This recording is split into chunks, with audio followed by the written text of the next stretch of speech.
হ্যাঁ, হ্যাঁ, মিড টার্মের টপিকস একটা থাকতে পারে। ১ টা বা ২ টা থাকতে পারে।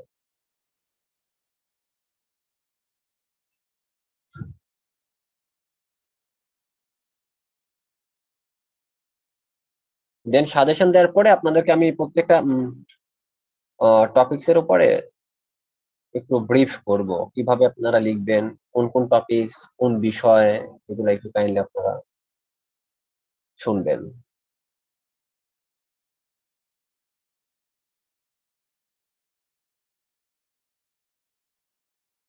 আর খুবই মানে সংক্ষিপ্ত করেই আপনাদেরকে সাজেশন দেয়া হচ্ছে। কারণ এবং সাজেশনটা দেওয়া হইছে অনেক পরে এইজন্যই। চাইলে ১ম দিকেই দিতে পারতাম। মানে এত ব্রড যদি আপনাদেরকে সাজেশন দেয়া হয় কারণ আপনাদের অনেক obstacle এর মধ্য দিয়ে আসলে যেতে হয়। যেহেতু ইভনিং আপনারা করতেছেন রেগুলার না। তো আমি ট্রাই করছি আপনাদের জন্য একটা শর্ট সাজেশন রাখতে। যদিও অনেকগুলা কোয়েশ্চেন আপনাদেরকে আনসার করতে হবে। কারণ অনেক কোয়েশ্চেন থাকে 2 মার্কস এর, 4 মার্কস এর এই কোয়েশ্চেন গুলা থাকে। সো এক সেট ফিল আপ করতে গেলেই আপনাকে ৩ টা কোয়েশ্চেন আনসার করতে হবে। সো ৪ টা কোয়েশ্চেনের যদি আপনি আনসার করতে চান, টোটাল আপনাকে 12 কোয়েশ্চেন ফেস করতে হবে। প্রায় ১২ টা কোয়েশ্চেন ফেস করতে হবে।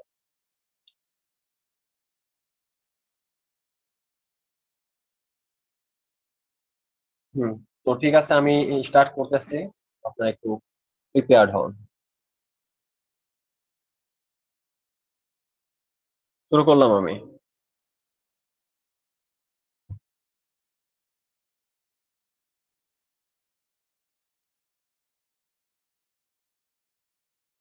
শুরু করব?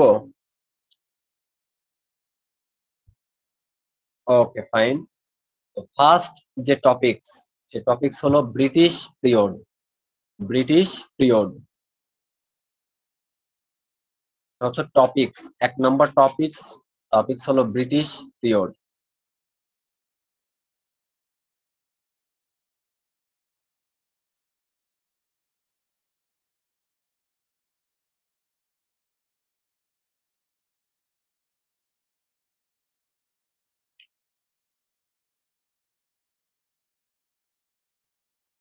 না, না, না, এটা হচ্ছে টপিকস। এই টপিকস থেকে আপনারা কোন পয়েন্টস গুলা পড়বেন সেটা বলতেছি। টপিকস ১ নাম্বার লিখেন, তারপরে আমি বলতেছি। ওকে। টপিকসটা লিখছেন? ১ নাম্বার ব্রিটিশ পিরিয়ড। এই ব্রিটিশ ২০০ বছরের মধ্যে আসলে কি হয়েছে সেই বিষয়গুলা এটার মধ্যে থেকে কিছু থাকবে। পয়েন্টস গুলো আপনারা পড়বেন। সেই পয়েন্টস গুলো হলো কি? ফার্স্ট আপনারা যেটা পড়বেন সেটা হলো আপনার ডিভাইড অ্যান্ড রুল পলিসি। ওই যে আপনাদেরকে ফার্স্টে বলছিলাম না? ডিভাইড করো অ্যান্ড রুল করো, শাসন করো অর্থাৎ হিন্দু মুসলমানকে কি করো? আলাদা করো। তাদের মধ্যে প্রবলেম ক্রিয়েট করো এবং যাতে তাদের শাসন করতে ইজি হয়। সো ফার্স্ট এই টপিকস থেকে যে পয়েন্টসটা পড়বেন সে পয়েন্টস হলো divide and rule policy.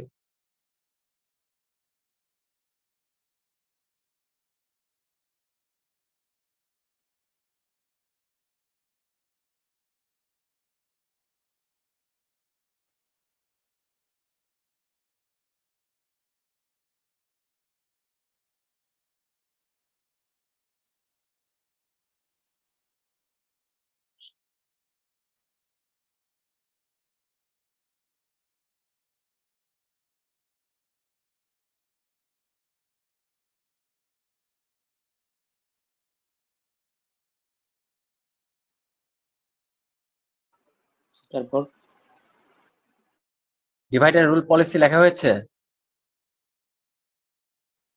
Yes, sir. ওকে। তারপরে যে পয়েন্টসটা পড়বেন আপনারা সেটা হলো the causes of the battle of Palashi অর্থাৎ পলাশি যুদ্ধের কারণ। The causes of the battle of Palashi.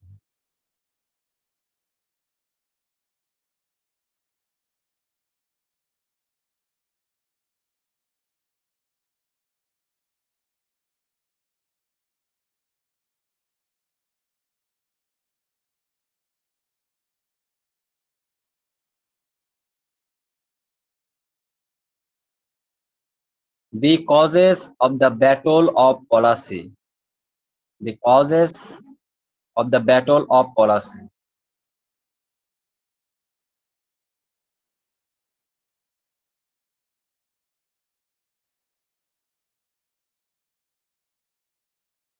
লিখছেন? অর্থাৎ পলাশী যুদ্ধের কারণ সেম ভাবে লিখবেন। আর একটা পয়েন্ট এই টপিকস থেকে, ব্রিটিশ পিরিয়ডের মধ্যে আর একটা টপিকস হলো আপনার দি ভাইটাল কজেস, প্রধান প্রধান কারণ অফ দ্য সিপাহি মিউটিনি, অর্থাৎ সিপাহী বিদ্রোহ, সিপাহী বিদ্রোহের vital causes, the vital causes of the CPU mutiny.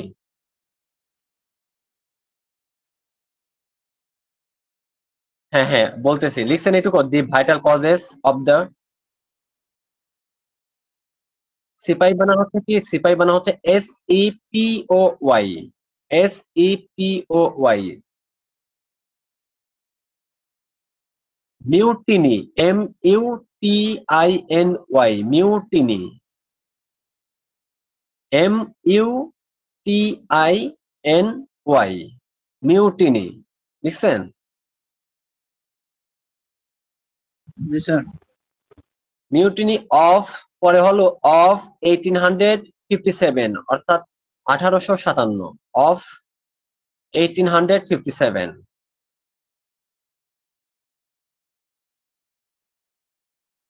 Sir তারপরে? দেখা হয়েছে এটুকু, যে vital causes of the sepoy mutiny of 1857 yes sir. হয়েছে? সবার একটু কাইন্ডলি রেসপন্স করবেন, দেন আমি পয়েন্টসে যাচ্ছি। ও হ্যাঁ, এটা 3 নাম্বার পয়েন্ট গেল। ঠিক আছে, এই টপিক্সের 3 নাম্বার পয়েন্ট। 4 নাম্বার পয়েন্ট যেটা, সেটা হলো আপনার remarkable historical event, remarkable historical event.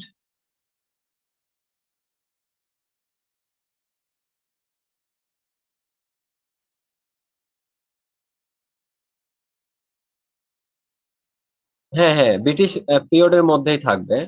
Remarkable মানে উল্লেখযোগ্য হিস্ট্রিক্যাল ইভেন্ট, দ্যাটস অকার্ড, অর্থাৎ যেটা সংঘটিত হয়, that's occurred,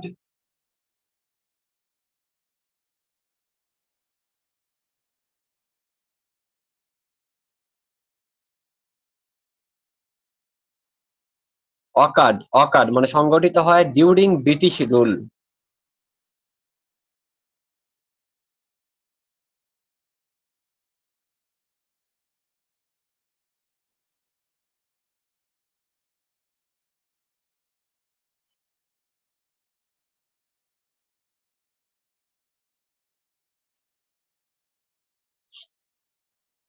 during British rule in India.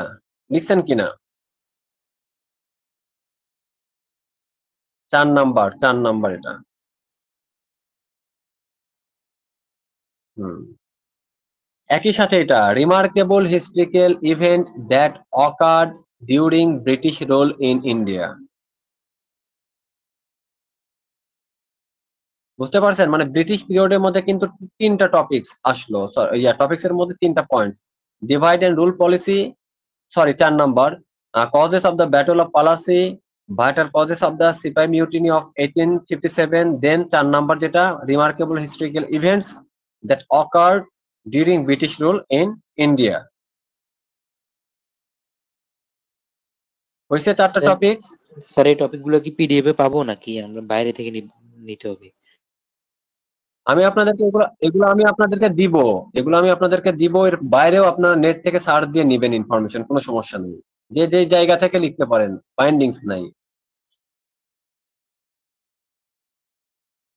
হ্যাঁ, আমি আপনাদেরকে এগুলো দেয়া আছে, আমি তারপর আবার পাঠাবো, এগেইন পাঠাবো, সমস্যা নেই। Thank you sir. সব টপিকসে, সব টপিকসের আনসার আমি পাঠায় দিব, ক্লাস মেটেরিয়ালস পাঠায় দিব। এর বাইরেও যদি কেউ মনে করেন নতুন ইনফরমেশন অ্যাড করবেন, কোনো সমস্যা নাই, নেট থেকে আপনারা এগুলো নিতে পারেন। সার্চ দিলে দেখবেন যে সার্চ দিলে ইনফরমেশন পাবেন। বাট গোছানো জিনিসগুলা পড়বেন, ঢালাও ভাবে কোনো কিছু না, পয়েন্টস আকারে যেগুলা পাওয়া যাবে সেগুলা পড়বেন। আচ্ছা, লেখা হয়েছে নাকি ফার্স্ট টপিকস এর উপরে 4টা পয়েন্টস? জি স্যার। হয়েছে লেখা? জি স্যার। ওকে, নেক্সট যে টপিকস, সেটা হলো আপনার ল্যাঙ্গুয়েজ মুভমেন্ট ইন 1952। এটা হলো সেকেন্ড টপিকস।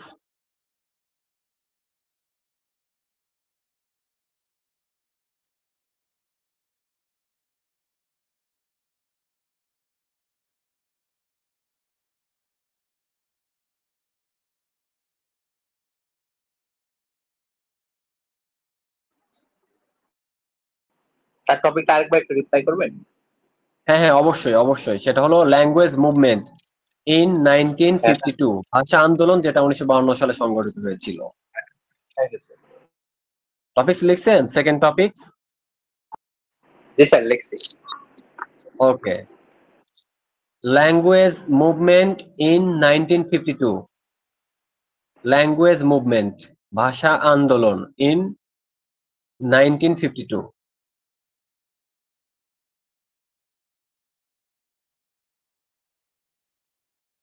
ওকে।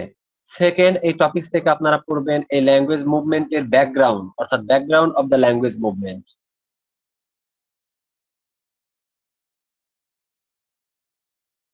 টপিক্সের 1 নাম্বারে এটা না? 1 নাম্বার পয়েন্ট। হ্যাঁ, টপিক নাম্বার 2, এই টপিকস থেকে 1 নাম্বার পয়েন্ট হলো background of the language movement.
তো তারপর?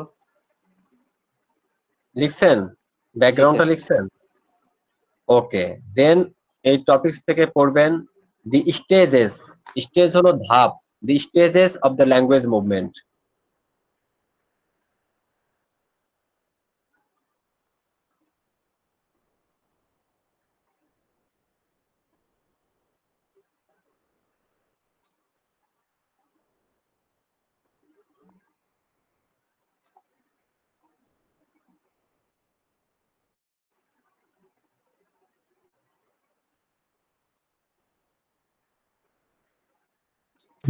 স্যার আরেকবার রিপিট করেন।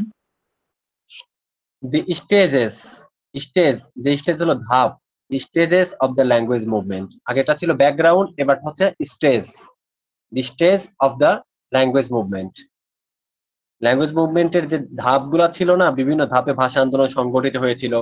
ফার্স্টে 48, 47 থেকে 48, 48 থেকে 52, এই যে ধাপ, the stages of the language movement.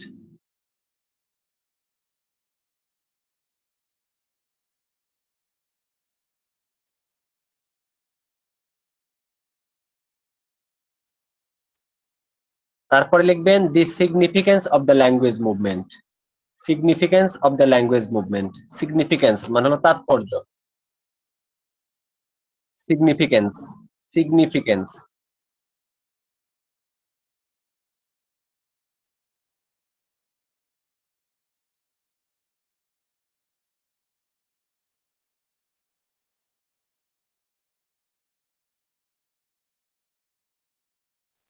Sir the significance, তারপরে?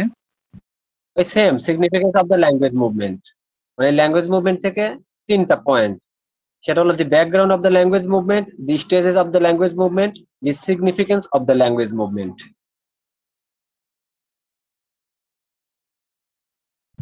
জি স্যার, হয়েছে। তার মানে কি 2 নম্বর টপিক থেকে, 2 নম্বর টপিক থেকে 3টা পয়েন্ট লেখা হয়েছে, তাই না? জি স্যার। এটার সাথে আপনারা এক্সট্রা একটু ইয়া করবেন, একটা ইনফরমেশন, এই ভাষা আন্দোলনের রিলেটেড না, এটা আলাদা, বাট টপিকসটা অ্যাড করে নেবেন। সেটা হলো কি লিখবেন, the main point of the Lahore resolution, Lahore প্রস্তাবের যে মেইন পয়েন্ট গুলা ছিল সেগুলো একটু দেখবেন। দি মেইন পয়েন্ট, 4 নম্বর যেটা point, the main points of the Lahore resolution.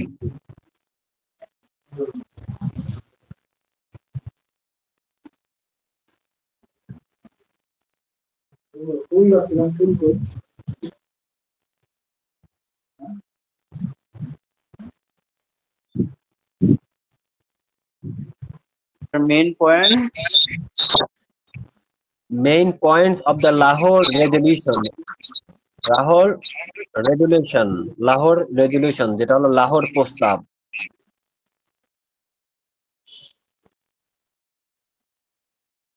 The main points of the Lahore Resolution.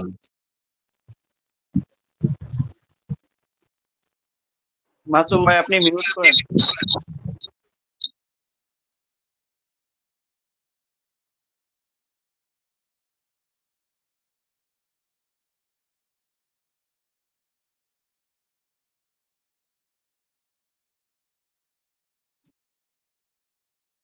Of the Lahore Resolution.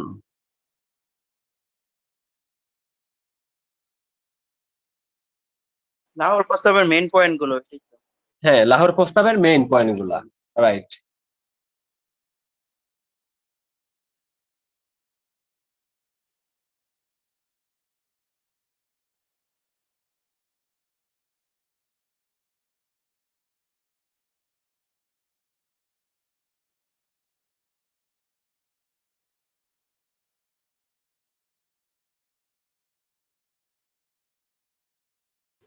Sir তারপরে বলেন।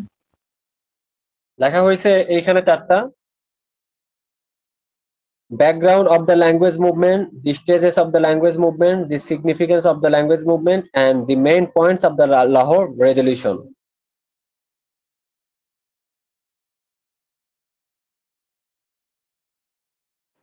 হয়েছে তো চারটা? জি স্যার, জি স্যার। টপিক ঠিক আছে, নেক্সট 3 নাম্বার যে টপিকস, 3 নাম্বার টপিক, সেই 3 নাম্বার টপিকস হলো united front and 1954 election. United front and 1954 election.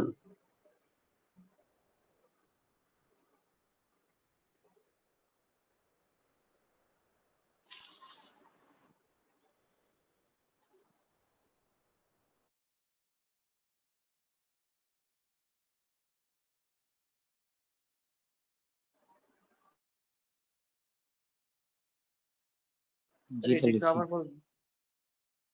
United front and 1954 election.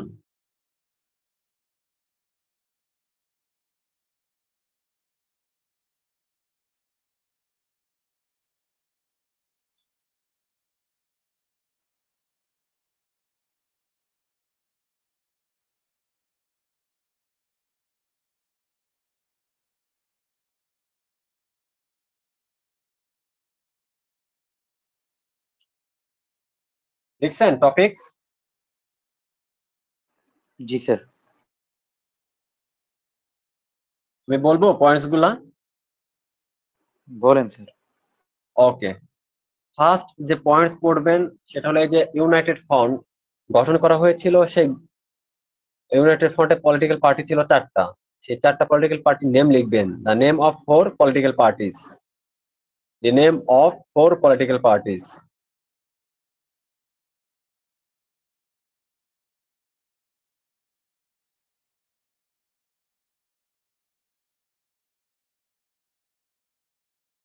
The name of 4 political parties. The name of 4 political parties.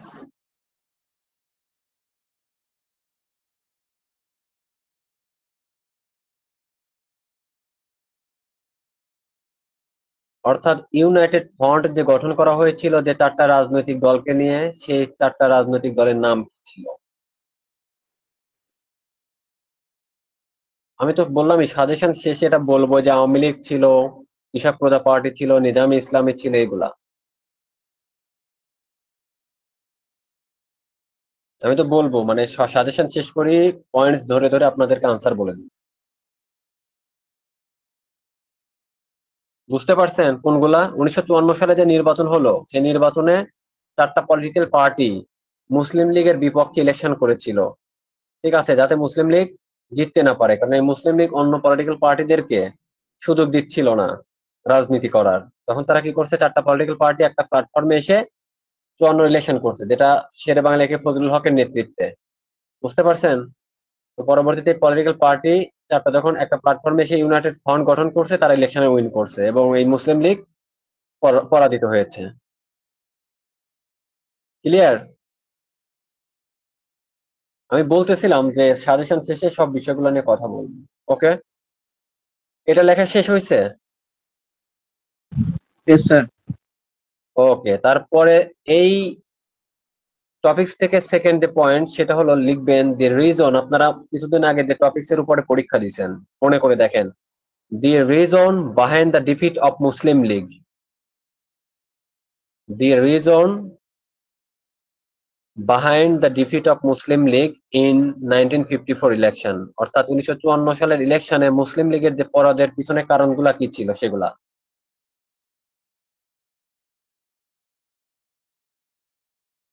আমি আবারও বলতেছি, the reasons behind the defeat of Muslim League in 1954 election.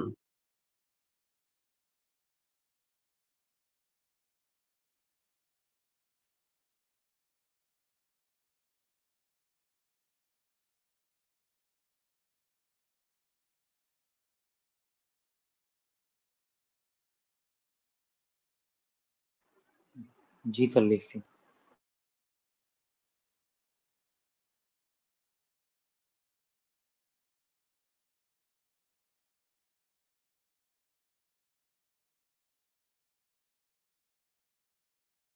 উনিশশো চুয়ান্ন সালে নির্বাচনে মুসলিম লীগ এর পরাজয়ের কারণগুলো কি ছিল, তাই তো? হ্যাঁ হ্যাঁ, লিখছেন এটা, the reasons behind the defeat of Muslim League in 1954 election. Sir বাংলাতেই লিখে রাখতেছি, পরে ইংলিশ লিখবো। না না, ইংলিশে লিখেন, ইংলিশে লিখে গুগলে সার্চ করলে সব কারণগুলো পাবেন। ইংলিশে লিখেন। লিখছেন ইংলিশে? লিখছেন ইংলিশে লিখছেন? আমি আবারও বলতেছি, ইংলিশে লিখেন, the reasons behind the defeat of Muslim League in 1954 election. আচ্ছা, যে ফ্রেন্ড ইংলিশে লিখছে তার কাছ থেকে নিবেন নাকি আমি আবার বলবো, বলেন? না স্যার, হয়তো লিখলে একজনের গ্রুপে দিয়ে দিল। স্যার বলতে হবে না, আমি বলতে দিতে পারবো। ওকে, লেখা হয়েছে না? জি স্যার। তারপরে 4 টপিকস, 4 নাম্বার টপিকসে আপনারা যাবেন। 4 নাম্বার টপিকস হলো আপনার 6 পয়েন্ট মুভমেন্টও বলতে পারেন, 6 পয়েন্ট প্রোগ্রামও বলতে পারেন, একই বা ডিমান্ড। 6 পয়েন্ট প্রোগ্রাম বা ডিমান্ড যেটাই বলেন না কেন, সবই কিন্তু টার্ম এক।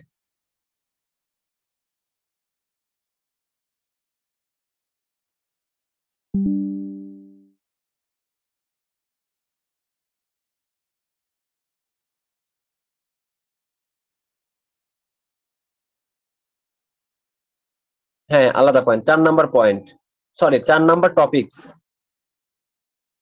3 নাম্বার পয়েন্ট। এটা আমি আবার বলি, এটা হলো 4 নাম্বার টপিকস। 4 নাম্বার টপিকস, একটা টপিকস এর মধ্যে অনেকগুলো পয়েন্ট থাকবে, মানে প্রশ্ন থাকতে পারে। টপিকস এটা 4 নাম্বার। ওটা ঢোকানো হয়েছে যে ল্যাঙ্গুয়েজ মুভমেন্টের মধ্যে, ল্যাঙ্গুয়েজ মুভমেন্টের মধ্যে।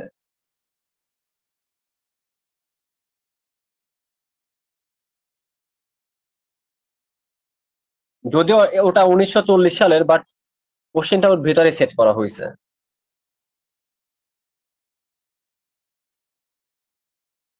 লিখছেন? জি স্যার।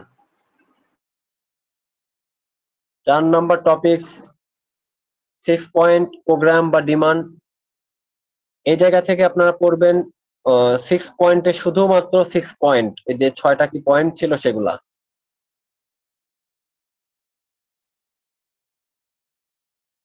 6টা যে প্রোগ্রাম ছিল না, সে প্রোগ্রাম গুলা। স্যার শুধু নামগুলো লিখবে স্যার 6টা পয়েন্টের। হ্যাঁ হ্যাঁ, 6টা পয়েন্ট কি কি ছিল সেগুলা। ওই যে ফার্স্ট আপনার ছিল কনস্টিটিউশনাল স্ট্রাকচার কেমন হবে, আর এইগুলা দ্য ফেডারেল সিস্টেমটা কেমন হবে, মনিটারি সিস্টেম মুদ্রা ব্যবস্থা কেমন হবে, রেভিনিউ ট্যাক্স পাওয়ার কাদের হাতে থাকবে, আর্মি কাদের হাতে থাকবে, ফরেন যে ট্রেড গুলা হবে, অ্যাকর্ড হবে, সেগুলা কার হাতে থাকবে, ঠিক এরকম 6টা পয়েন্টস লিখবেন।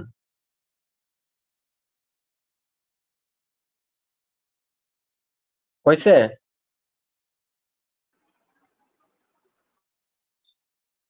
তারপরে আলাদাভাবে আর একটা টপিকস, এটা গেল একটা টপিকস, একটা টপিকস থেকে একটা পয়েন্টসে পড়বেন। দেন আর একটা টপিকস হলো আপনার general election in 1970, general election in 1970।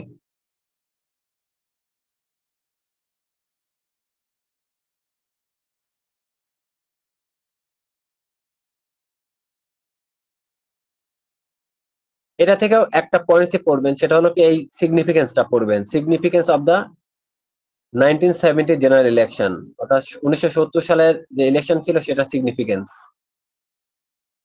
The significance of the 1970 general election.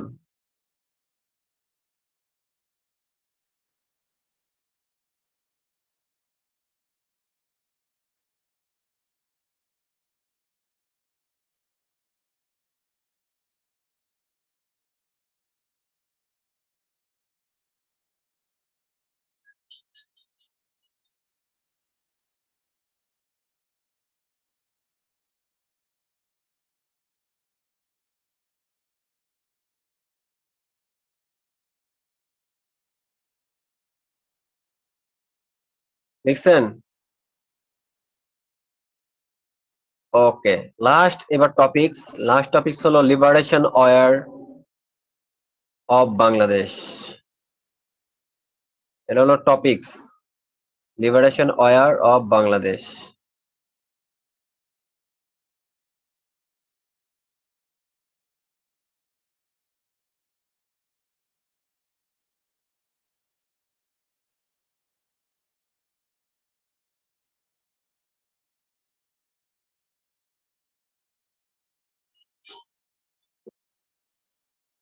এই টপিকস থেকে আপনারা পড়বেন অপারেশন সার্চলাইট, যেটা 1971 সালে 25শে মার্চের কালো রাতে হয়। Operation searchlight.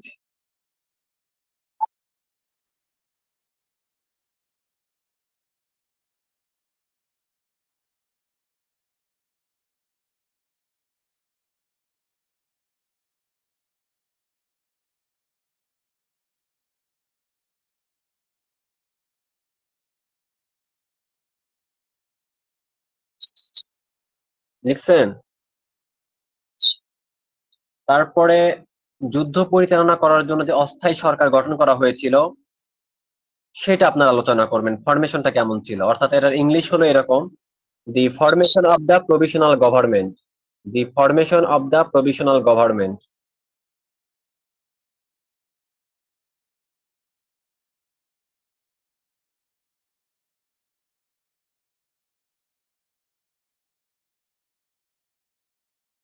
প্রভিশনাল গভর্নমেন্ট অর্থাৎ অস্থায়ী সরকারের ফরমেশনটা কেমন হয়েছিল, কে প্রেসিডেন্ট ছিল, কে প্রাইম মিনিস্টার ছিল, ফরেন মিনিস্টার ছিল, ফিনান্স মিনিস্টার ছিল, এইগুলা। স্যার ওয়াইফাই, হ্যাঁ স্যার হ্যাঁ, ওয়াইফাই এর ইংলিশটা কি স্যার? ওয়াইফাই এর ইংলিশটা কি স্যার? স্পেলিংটা একটু বলবেন?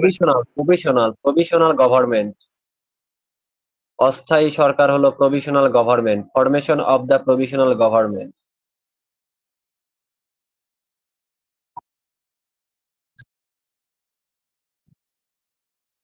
এটাই থাকতে পারে আপনার, প্রভিশনালও থাকতে পারে, এই জন্য টার্মটা মনে রাখবেন, প্রভিশনাল থাকতে পারে, রেভলিউশনারি গভর্নমেন্ট থাকতে পারে, বিপ্লবী সরকার, অস্থায়ী সরকার, বাট আনসার এটাই হবে।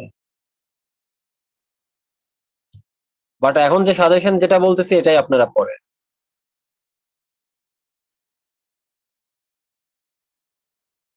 লিখছেন? জি স্যার। ওকে, তারপরে লাস্ট যে পয়েন্ট, এই টপিকস এর লাস্ট পয়েন্ট হলো দি দি কি ফিচার্স, কি ফিচার্স মানে প্রধান বৈশিষ্ট্য, ফিচার্স, কি features of the constitution of Bangladesh.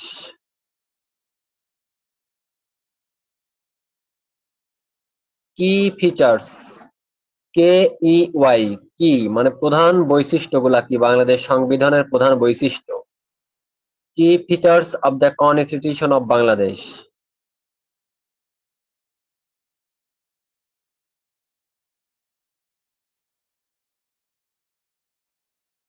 লিখছেন? স্যার এগেইন স্যার আরেকবার একটু। ওকে, আরেকবার বলি, দি কি features of the constitution of Bangladesh?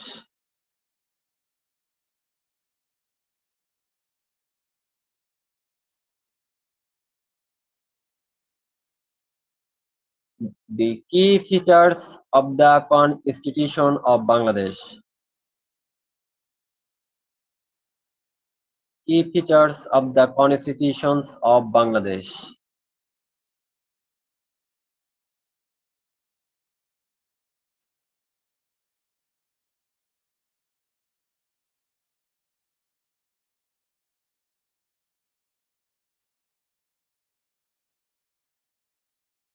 লেখা শেষ? এই হলো টপিকস।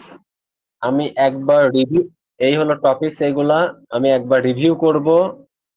পয়েন্টস গুলো আপনারা মিলাই নেবেন কোথাও মিসিং আছে কিনা।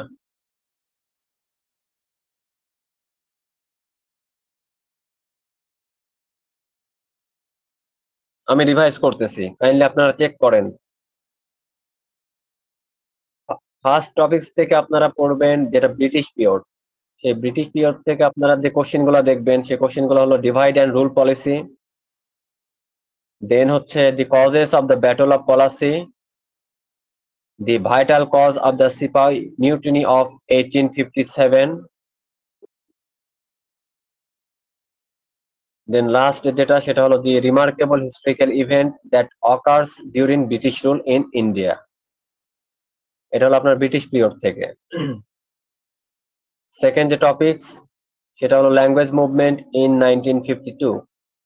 এই জায়গা থেকে আপনারা পড়বেন the background of the language movement in 1952, the stages of the language movement, the significance of the language movement in 1952। এর সাথে যে টপিক সেটা হলো the main points of the Lahore resolution,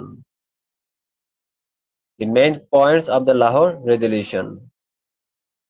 তারপরে যে থার্ড যে টপিকস সেটা হলো আপনার ইউনাইটেড ফ্রন্ট অ্যান্ড 1950 ইলেকশন। এই ইলেকশনের হচ্ছে যে কোশ্চেন গুলো আপনারা দেখবেন সেটা হলো the name of 4 political parties, the reason behind the defeat of Muslim League in 1954 election. Then fourth the topic সেটা হলো 6 পয়েন্ট প্রোগ্রাম বা 6 পয়েন্ট ডিমান্ড। এই 6 পয়েন্ট প্রোগ্রাম থেকে আপনারা শুধুমাত্র 6 পয়েন্ট পড়বেন। তারপরে আপনারা পড়বেন হচ্ছে জেনারেল ইলেকশন অফ 1970, অর্থাৎ 1969 সালের যে ইলেকশন, সেই ইলেকশন থেকে শুধুমাত্র পড়বেন significance of the 1970 general election. তারপরে লাস্ট যে টপিকস সে টপিকস হলো লিবারেশন ওয়ার অফ বাংলাদেশ। এই টপিকস থেকে আপনারা পড়বেন operation searchlight, the formation of the provisional government, and last one, key features of the Constitution of Bangladesh.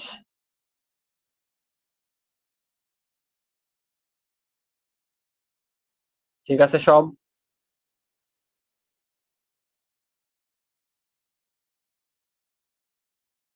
কেউ রেসপন্স করেন যে সব ঠিকঠাক আছে কিনা?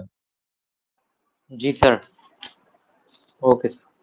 ওকে, ঠিক আছে। তাহলে আপনারা যেহেতু অনেক ব্যস্ত থাকেন, উইকেন্ডে পড়েন, তো আপনাদের অনেক পরেই সাজেশন দেওয়া হয়েছে যেন এই সাজেশনের মধ্যে থেকে আপনারা সবকিছু মেকআপ করেন, এই জন্য শর্ট সাজেশন দেওয়া হয়েছে। তো কোনো কোশ্চেনই বাদ দেবেন না, আশা করি সব কোশ্চেন গুলাই পড়বেন। কোশ্চেন গুলো যদি পড়েন আমার মনে হয় সবকিছুই কাউন্ট করার সম্ভাবনা আছে। আর একটা জিনিস মনে রাখবেন, টাইম টেবিলটা মেনটেন করবেন।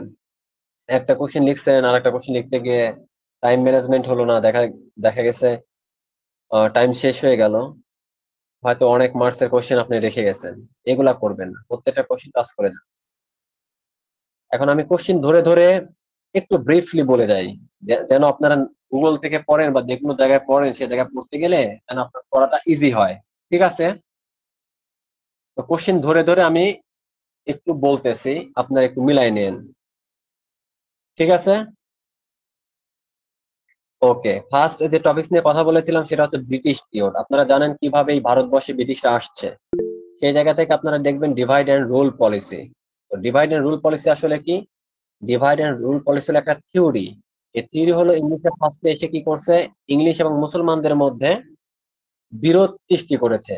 বিরোধ সৃষ্টি করেছে এই জন্য যেন তাদেরকে ডিভাইডেড করা যায় এবং খুব ইজিলি শাসন করা যায়। যদি তারা প্যাক থাকে বা ইউনাইটেড থাকে তাহলে শাসন দীর্ঘায়িত করা পসিবল হবে না। এই জন্য কি করছে, ভাষাগত ধর্মীয়গত বিষয়গুলোকে সামনে নিয়ে এসে হিন্দু এবং মুসলমানদের মধ্যে দাঙ্গা সৃষ্টি করেছে। এরই পরিপ্রেক্ষিতে দেখা যায় কি হিন্দু এবং মুসলমানদের বিভিন্ন কারণে তারা কনফ্লিক্টে লিপ্ত ছিল। এটা ব্রিটিশদের কাছে শাসন করা খুবই ইজি হয়েছে। ঠিক আছে, এটাই ছিল হচ্ছে আপনার মূল কারণ যে হিন্দু এবং মুসলমানদেরকে কি করো, আলাদা করো, পরে তারপরে সেটা শাসন করো এবং এই শাসন প্রক্রিয়া যেন দীর্ঘায়িত হয়।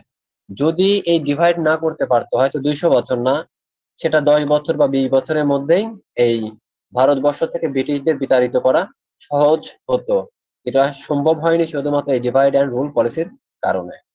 আপনারা প্রত্যেকটা টপিক ধরে ধরে নেটে সার্চ করবেন, পাবেন। Then the causes of the battle of Palashi, অর্থাৎ পলাশি যুদ্ধের কি কারণ ছিল। পলাশি যুদ্ধের অনেকগুলা কারণ ছিল, তার মধ্যে অন্যতম যে কারণগুলো ছিল সে কারণ হচ্ছে ইস্ট ইন্ডিয়া যে কোম্পানি ছিল সেই ইস্ট ইন্ডিয়া কোম্পানি বিভিন্ন সময় জমি ইজারা চেত। ঠিক আছে, জমি ইজারা চেত, সেই জায়গা থেকে একটা পর্যায়ে গিয়ে তারা কি করতো, দুর্গ বা ফোর্ট গঠন করে, অর্থাৎ ব্যবসার অন্তরালে তারা এই ভারতবর্ষকে শাসন করতে চায়, কিন্তু রাজা এটা পছন্দ করতো না। একটা পর্যায়ে গিয়ে এই খাজনা দিতে হয়, জমির খাজনা দিতে হয়, তারা খাজনা দিত না। তারপরে একটা বিষয় ছিল প্রাসাদ ষড়যন্ত্র। মীর জাফর জগৎ রায়দুল্লভকে ব্রিটিশরা কিনে ফেলে।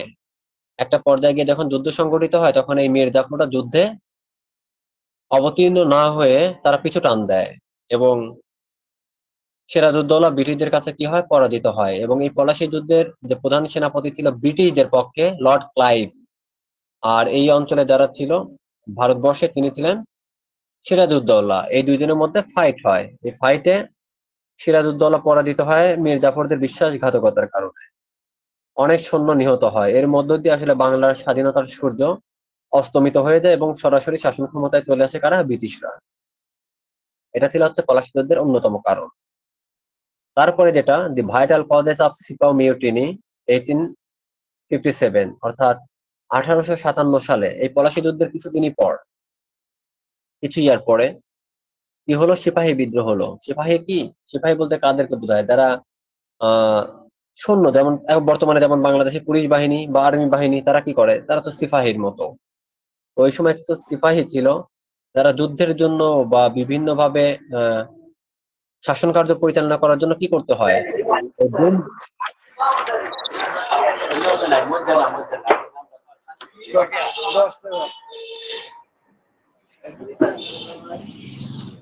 সাইট ইয়া হতো, সাউন্ড হতো। জহুরুল ভাইয়া একটু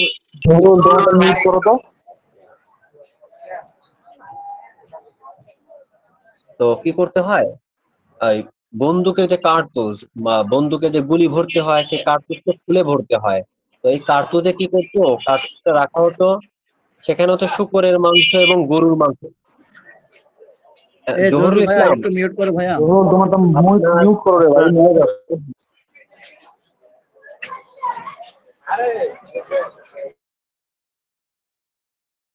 এই কার্তুজ খোলার জন্য কি করা হতো, এই কার্তুজের মুখে শুকরের মাংস এবং গরুর মাংস দিয়ে সেটা তৈরি করা হতো, যেটা হিন্দু এবং মুসলমান উভয়ের জন্য বিব্রতকর ছিল। কারণ মুসলমানরা কখনোই শুকরের মাংস টাচ করবে না, তেমনি হিন্দুরা গরুর মাংস টাচ করবে না, বাট এই দুইটা মাংসের সংমিশ্রণে ওই গুলিটা খুলতে হতে কার্তুজ থেকে। এই জন্য কি করে, সিপাহীরা বিদ্রোহ করে এই ধরনের বিষয়ের কারণে। ঠিক আছে, তারা বিরূপ প্রতিক্রিয়া তৈরি করে ব্রিটিশদের বিরুদ্ধে, যে আমরা এই ধরনের একটা অস্বস্তিকর পরিস্থিতির মধ্যে তাদেরকে ফেলানোর জন্য। এই জন্য একটা পর্যায়ে গিয়ে তারা কি করে, বিদ্রোহ করে। এবং এটাই ছিল প্রথমবার, এটা প্রথম রিজন হলেও আরো অনেকগুলা রিজন ছিল। এই রিজনের মধ্য দিয়ে এই প্রথমবারের মতো ভারতবর্ষে ব্রিটিশদের বিরুদ্ধে সশস্ত্র সংগ্রামের পথ তৈরি করে তারা। এটা ছিল আপনার ভাইটাল কজ অফ দ্য সিপাহী বিদ্রোহের। তারপরে যেটা হচ্ছে রিমার্কেবল হিস্ট্রিক্যাল ইভেন্ট, ঐতিহাসিক যে ইভেন্ট গুলা ছিল এই ভারতবর্ষের, সেটা অন্যতম ছিল এই ফার্স্ট হচ্ছে সিপাহী বিদ্রোহ। এই সিপাহী বিদ্রোহের পরবর্তীতে কি হলো, রাজনৈতিক দল গঠন করা হলো, ফরমেশন অফ কংগ্রেস, যেটা পলিটিক্যাল পার্টি বর্তমানে পাকিস্তান ভারতে এক্সিস্ট করতেছে। কংগ্রেস, যেটা প্রধান ছিল একটা সময় সোনিয়া গান্ধী, তারপরে রাহুল গান্ধী ছিল, এখন প্রিয়াঙ্কা গান্ধী বা আদার্স অন্য কোনো ব্যক্তি আসতে পারে। সেই কংগ্রেস প্রতিষ্ঠিত করা হয় 1885 সালে। পরবর্তীতে আবার 1909 সালে মরলি মিন্টো সংস্কার আইন করা হলো, 1919 সালে জেমস মন্টেগু সংস্কার আইন করা হলো। তারপরে 1916 সালে ভারতের অমৃতসরে জালিয়ানওয়ালাবাগ হত্যাকাণ্ড সংঘটিত হয়, যেখানে ডায়ারের নেতৃত্বে প্রায় 10,000 মানুষের উপরে গুলি করা হয়, যেখানে শান্তিপূর্ণ সমাবেশ হওয়ার কথা ছিল, শান্তিপূর্ণ প্রতিবাদ হওয়ার কথা ছিল। সেই লক্ষ্যেই সেখানে জনগণ সমবেত হয়, কিন্তু ব্রিটিশদের অতর্কিত হামলায় সেখানে প্রায় 10,000 মানুষের মৃত্যু ঘটে। এর মধ্য দিয়ে কিন্তু ব্রিটিশ বিরোধী মনোভাব আরো পাকাপোক্ত হতে থাকে। এইটা ছিল হিস্ট্রিক্যাল ইভেন্ট। পরবর্তীতে আসছে কি 1942 সালে ভারত ছাড় আন্দোলন, মানে ভারত কুইট মুভমেন্ট। পরবর্তীতে 1947 সালে বাধ্য হয়ে ব্রিটিশরা ভারত এবং পাকিস্তান নামক নতুন দুইটি রাষ্ট্র সৃষ্টি করে দিয়ে তারা এই অঞ্চল থেকে লিভ নেয়। তার মানে কি এই হিস্ট্রিক্যাল ইভেন্ট গুলো হলো, ফার্স্ট সিপাহী বিদ্রোহ সংগঠিত হলো, 1885 সালে কংগ্রেস সংগঠিত হলো, তারপরে জালিয়ানওয়ালাবাগ হত্যাকাণ্ডের বিষয় আসলো, তারপরে ভারত ছাড় আন্দোলন আসলো, তারপরে ভারত শাসন আইন 1947 সালের মধ্য দিয়ে হিস্ট্রিক্যাল ইভেন্ট গুলার পরিসমাপ্তি ঘটে। এইগুলা ছিল হচ্ছে হিস্ট্রিক্যাল ইভেন্ট। দেন ল্যাঙ্গুয়েজ মুভমেন্টের দিকে যদি যাই, ল্যাঙ্গুয়েজ মুভমেন্টের যে ব্যাকগ্রাউন্ড গুলা ছিল, সেই ব্যাকগ্রাউন্ডের অন্যতম ছিল 1947 সালে যখন ভারত এবং পাকিস্তান নামক দুইটা রাষ্ট্রের সৃষ্টি হলো। সেই জায়গা থেকে আমরা স্বাভাবিকভাবে বাংলাদেশ বা পূর্ব পাকিস্তান, ওয়েস্ট পাকিস্তানের সাথে আমরা একীভূত ছিলাম, হয়েই তো আমরা পাকিস্তান ছিলাম।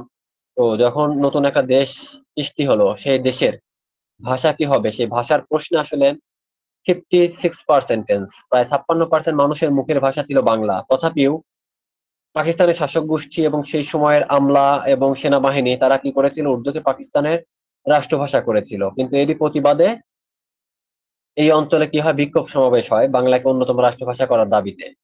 এটা ছিল আসলে ব্যাকগ্রাউন্ড। পরবর্তীতে 1952 সালে আলটিমেটলি বাংলাকে অন্যতম রাষ্ট্রভাষা হিসেবে স্বীকৃতি দেয়া হয়। এগুলো ছিল হচ্ছে ব্যাকগ্রাউন্ড, রিজন। করতে চায় নাই, বিভিন্ন সময় দাবি দেওয়া উপস্থাপন করা হয়েছে, একটা পর্যায়ে গিয়ে তারা আমাদের সাথে নতি স্বীকার করে এবং বাংলাকে অন্যতম রাষ্ট্রভাষা স্বীকৃতি দেয়। দেন হচ্ছে the stages of the language movement. এই যে ভাষা আন্দোলন, এই যে ভাষার জন্য আমরা আন্দোলন করলাম, এই আন্দোলন তো একদিনে সংগঠিত হয় নাই, বিভিন্ন ধাপে ধাপে বিভিন্ন প্রক্রিয়ার মধ্য দিয়ে সংগঠিত হয়েছে। সেই ধাপগুলো আলোচনা করবেন। প্রথম ধাপগুলো ছিল 1947 থেকে 48 সাল। এই সময়ের বিভিন্ন সাংস্কৃতিক যে অর্গানাইজেশন ছিল, ছাত্র পরিষদ ছিল, তারা কি করতেছিল, অহিংস কোনো ধরনের সশস্ত্র আন্দোলন নয়, অহিংস আন্দোলনের মাধ্যমে দাবি দাওয়াগুলো উপস্থাপন করেছিল, যে বাংলা ভাষার প্রয়োজনীয়তা অনুধাবন করেছিল, সেই ডিমান্ড তারা কি করেছিল, তুলে ধরেছিল। বাট অহিংস আন্দোলনের মধ্য দিয়ে গেলেও তারা কি করে নাই, সে দাবিগুলাকে একসেপ্ট করে নাই। পরবর্তীতে 48 থেকে 52 পর্যন্ত বিভিন্ন সময় বিক্ষোভ, মিছিল এবং সমাবেশের মধ্য দিয়ে এই দাবিকে আরো বেশি গুরুত্বপূর্ণ করে তোলা হয়েছে এবং একটা পর্যায়ে গিয়ে তারা এই দাবিকে মেনে নিয়েছে। এই ধাপগুলো আপনারা আলোচনা করবেন, কত সাল থেকে কত সাল, কত সাল থেকে কত সাল পর্যন্ত এই আন্দোলনের স্টেজ ছিল। তারপরে আপনি দেখবেন the significance of the language movement, অর্থাৎ তাৎপর্য, ভাষা আন্দোলনের যে তাৎপর্য ছিল, এর মধ্য দিয়ে আমরা বুঝতে পারি বাঙালি জাতীয়তাবাদের বহিঃপ্রকাশ ঘটে। অর্থাৎ এখানে যে হিন্দু মুসলমান আলাদা কোনো বিষয় ছিল না। বাংলাদেশের ক্ষেত্রে সবাই ভাষার প্রশ্নে আমরা এক ছিলাম, আমাদের মধ্যে ইউনিটি ছিল। আমরা যে আসলে দাবি দেওয়ার জন্য আন্দোলন সংগ্রাম করতে পারি, এই বিষয়গুলা এই সময় আমাদের মধ্যে পরিলক্ষিত হয়, কারণ তার আগে তো আমরা আন্দোলন সংগ্রামের মধ্য দিয়ে যাই নাই। ভারতের সাথে কি হয়েছে, পাকিস্তানের বিভিন্ন বিরোধপূর্ণ অবস্থা ছিল, জাতিগত বৈষম্য ছিল। বাট আমাদের কিন্তু এই বিষয়গুলো তখনো সামনে আসেনি। আমরা ভাষার প্রশ্নে আমাদের এই বিষয়গুলো সামনে এসেছে এবং সেই প্রশ্নে আমরা জাতি, ধর্ম, বর্ণ নির্বিশেষে একটা প্ল্যাটফর্মে থেকে আমরা আমাদের দাবি দেওয়াগুলো উপস্থাপন করেছি এবং সেই দাবি মেনে নিতে বাধ্য করেছি এবং আলটিমেটলি তারা সেই দাবি মেনেও নিয়েছে। এই বিষয়গুলো ছিল তার সিগনিফিকেন্স এবং এই ভাষা আন্দোলনই পরবর্তীতে আমাদের স্বাধীনতা সংগ্রামকে উদ্বুদ্ধ করেছে। তার মানে কি আগের আন্দোলন আমাদেরকে পরবর্তী আন্দোলনে অনুপ্রেরণা জুগিয়েছে। এগুলো ছিল আপনার সেই সময় তাৎপর্য। তারপরে হচ্ছে আপনার ইউনাইটেড ফ্রন্ট। ইউনাইটেড ফ্রন্ট হলো কি, আপনার দেশ স্বাধীন হওয়ার পর সাধারণত একটা দেশে ইলেকশন হওয়ার কথা, কিন্তু পাকিস্তানের সেই সময় শাসক চক্র বা গোষ্ঠী কোনোভাবেই আসলে নির্বাচন দিচ্ছিল না প্রতিনিধিদের হাতে। তারা এই দীর্ঘদিন ধরে অবৈধভাবে শাসন ক্ষমতাকে দীর্ঘায়িত করেছে। বাট এই জায়গা থেকে, এই বিষয়গুলো থেকে পরিত্রাণের জন্য বারবার পূর্ব পাকিস্তানের জনগণ বলেছিল নির্বাচন দিতে, কিন্তু তারা দেয়নি। 47-এর পরেই নির্বাচন হওয়ার কথা ছিল, কিন্তু নির্বাচন অনুষ্ঠিত হয় নাই। সেই সময়ে মুসলিম লীগ অন্যান্য পলিটিক্যাল পার্টির রাজনৈতিক যে অ্যাক্টিভিটিস সেগুলা তারা বিভিন্নভাবে রেপ্রেশন করেছে বা দমন পীড়ন চালিয়েছে। দেন অন্যান্য পলিটিক্যাল পার্টি, হ্যাঁ হ্যাঁ,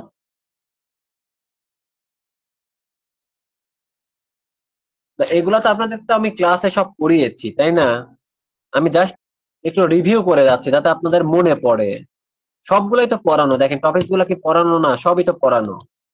জাস্ট একটু রিমেম্বার করে দিচ্ছি যে সাজেশন দিলাম কিভাবে আপনারা পড়বেন, সেই পয়েন্ট গুলো একটু ধরে দেয়।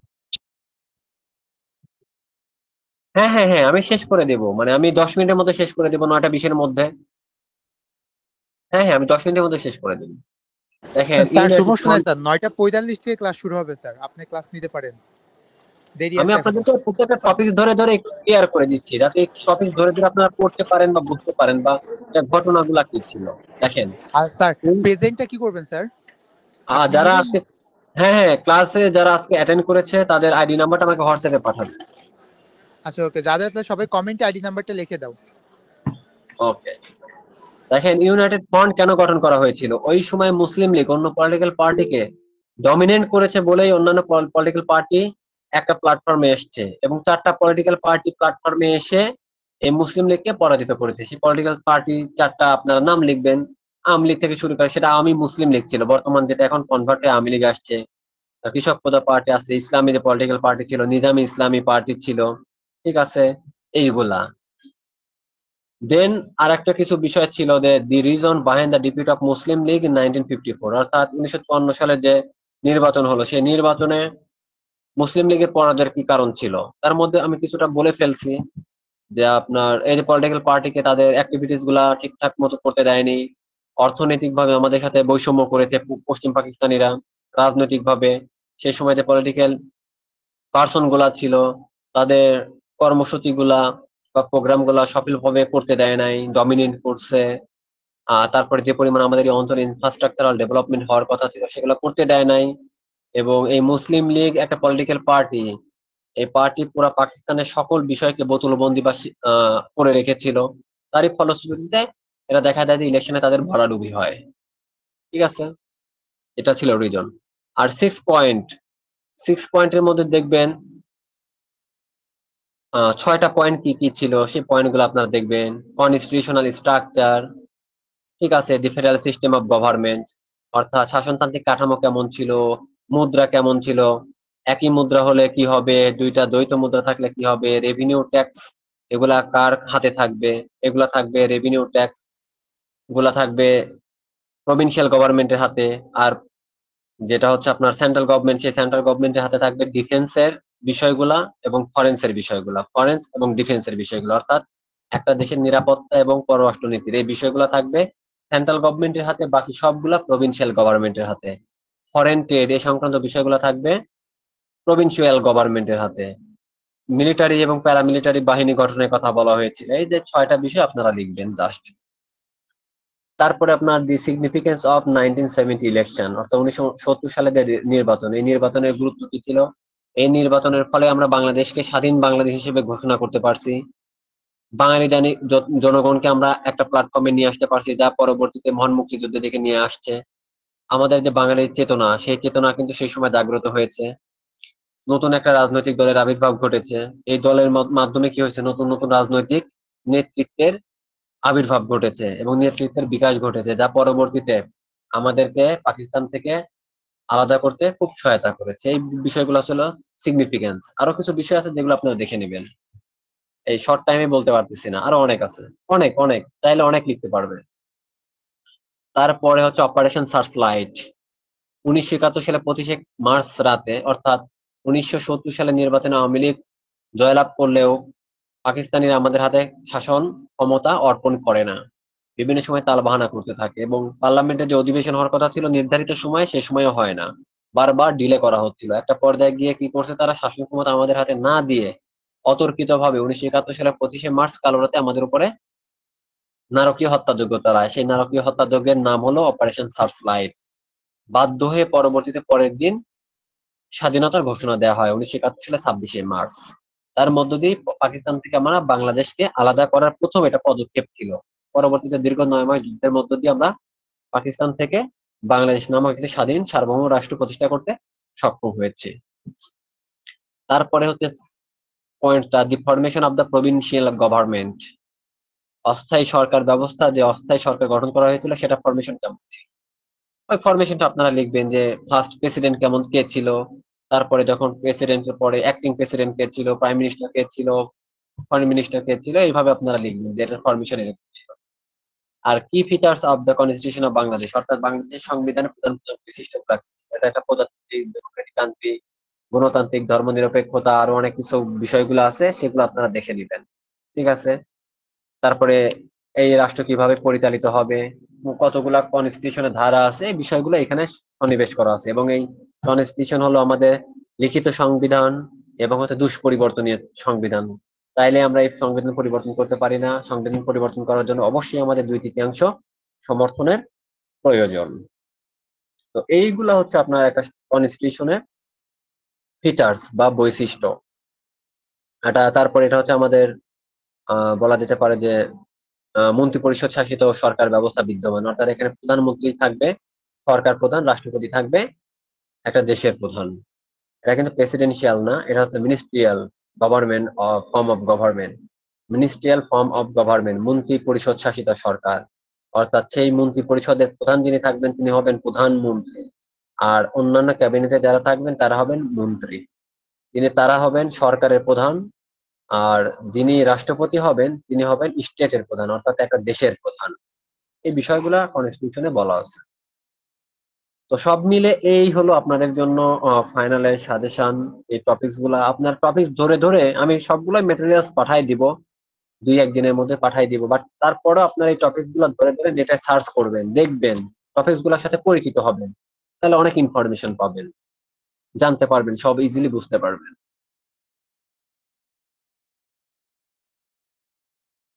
তো এই বিষয়গুলো নিয়ে আর কোনো প্রবলেম আছে কিনা?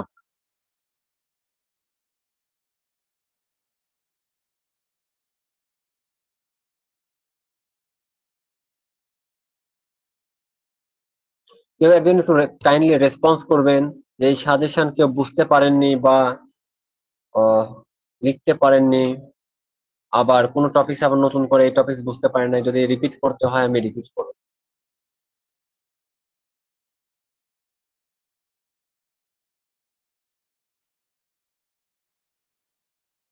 কেউ আছেন?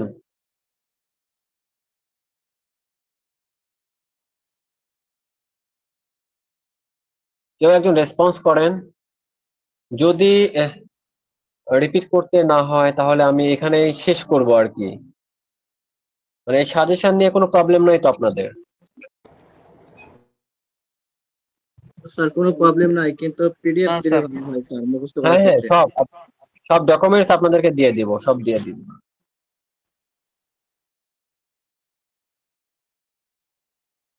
স্যার তাহলে আর কোনো সমস্যা নেই।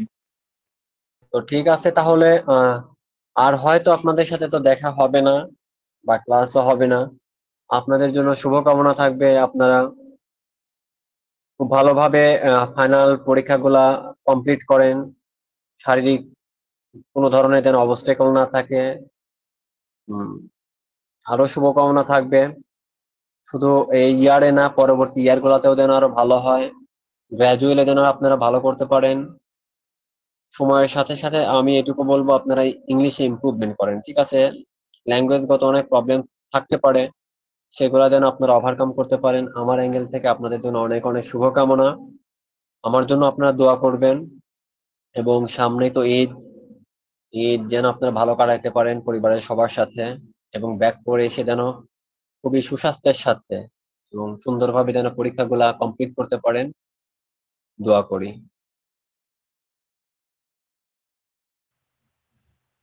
তো আজকে আপনাদের সাথে অফিসিয়ালি আসলে আমি শেষ করে দিলাম ক্লাস, সাজেশন সবই হয়তো এখানেই শেষ। তো সবাই ভালো থাকবেন, আমার জন্য দোয়া রাখবেন। স্যার আমাদের জন্য দোয়া করবেন স্যার, আমরা যেন ভালোভাবে পরীক্ষা দিতে পারি সবাই। হ্যাঁ, হ্যাঁ, অবশ্যই, অবশ্যই। তো ঠিক আছে তাহলে, ভালো থাকবেন। আমি এখানেই শেষ করছি। জি স্যার।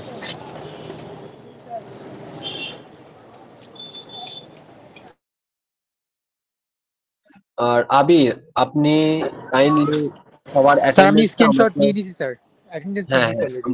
হ্যাঁ, কাইন্ডলি আমাকে একটু হোয়াটসঅ্যাপে পাঠাই দিন। ওকে স্যার, আমি পাঠিয়ে দিব আপনাকে হোয়াটসঅ্যাপে স্যার। ওকে, ওকে। জি স্যার। আসসালামু আলাইকুম স্যার। ওয়ালাইকুম আসসালাম।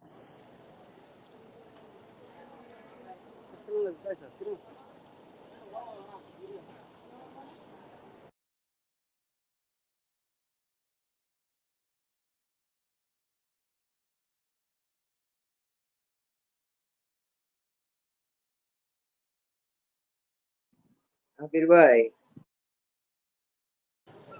হ্যাঁ ভাই বলো, শুনতেছি। ইউনাইটেড ফ্রন্টের টপিকটির যে পয়েন্ট গুলো এটা একটু দিয়েন তো ভাই আমারে। এটা ভাই উল্টা পাল্টা রাখছি মনে হয়। তোমার কথাটা আমি বুঝি নাই। বলছি টপিক নাম্বার 3 বা 4, ইউনাইটেড ফ্রন্ট ইন এন্ড 1954 সালে ইলেকশনের যে টপিক পয়েন্ট গুলাই। আমার কাছে যে এইগুলো আছে সব আমি তোমার কাছে পাঠাই দিব। ঠিক আছে, ধন্যবাদ ভাই। আচ্ছা।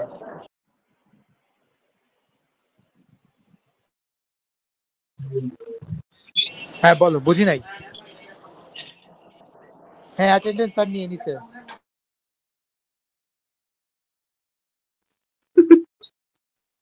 কইছিলা ভাই? ইয়াসিন ভাই কি করতেছেন আপনি?